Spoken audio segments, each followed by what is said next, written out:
Putin के एक दांव से जर्मनी की रातों की नींद उड़ गई। न तो रूस ने जर्मनी तक गैस की सप्लाई रोकी और न ही कोई धमकी दी, लेकिन जर्मनी ने रूस की गैस के विकल्प खोजने का काम शुरू कर दिया। ऊपर से जर्मनी की सरकार ने ऐलान किया है कि बिजली बनाने के लिए वहां अब गैस की जगह कोयले का इस्तेमाल शुरू होगा।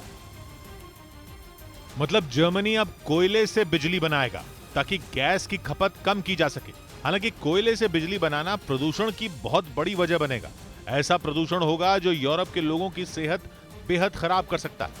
अभी तक यूरोप प्रदूषण के खिलाफ लड़ने में सबसे आगे रहा है। खासतौर पर जर्मनी वायु प्रदूषण के खिलाफ लड़ाई में बड़े बड़े दावे करता रहा है। लेकिन रूस के एक पैंतरे ने जर्मनी को इस कदर बेचैन कर दिया कि वो कोयला जलाने को तैयार है।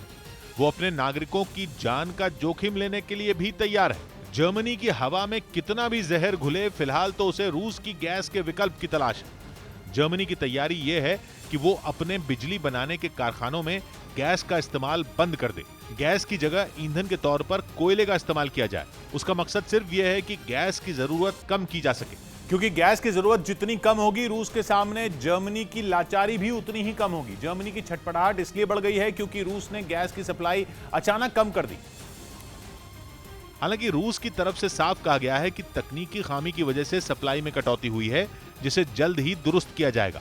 लेकिन जर्मनी को रूस की बात पर भरोसा नहीं हो रहा। जर्मनी को तो लग रहा है कि रूस बोल कुछ और रहा है और कर कुछ और ही रहा है।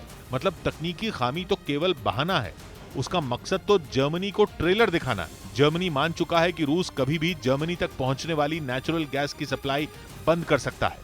इसीलिए जर्मनी की सरकार ने वहां के लोगों को होशियार करना भी शुरू कर दिया।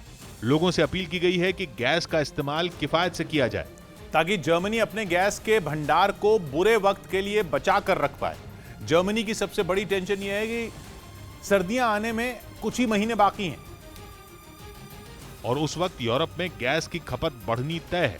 घरों को गर्म रखने के लिए वहां के लोग हीटर जलाते हैं, जिसके लिए उन्हें गैस की जरूरत पड़ती है। अब तक जर्मनी के पास गैस का भंडार करीब 60% था, लेकिन नॉर्थ स्ट्रीम 1 पाइपलाइन से गैस की सप्लाई कम होते ही गैस का भंडार कम होना शुरू हो चुका है। जर्मनी चाहता है कि सर्दियां आने से पहले उसके पास गैस का भंडार करीब 90% तक भरा हो, ताकि अगर सर्दियों में रूस ने गैस की सप्लाई बंद भी कर दी तो जर्मनी के लोगों को ठंड से लड़ने में तकलीफ ना हो।